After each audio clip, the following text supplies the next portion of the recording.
Hola a tots i totes, soc el Kilian Jornet i avui us vull presentar un dels projectes que estem fent des de la Fundació Kilian Jornet, treballant sobre l'actuació, i aquí està la meva mare, que és l'encarregada dels projectes educatius, que us explicarà una miqueta més en què consisteix.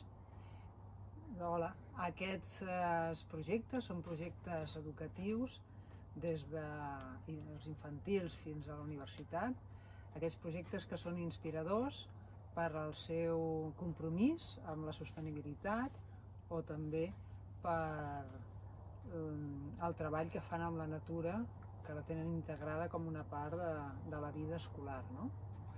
I el primer cas que us ensenyarem serà el de l'Escola Riudaina.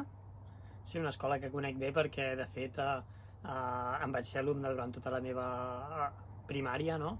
I jo crec que vam treballar molt connectats amb la natura, sempre a l'hora del pati doncs anàvem a fora, jugant al camp, moltes sortides, també caps de setmana amb els pares implicats, d'anar a descobrir les muntanyes i les regions naturals que hi havia al voltant.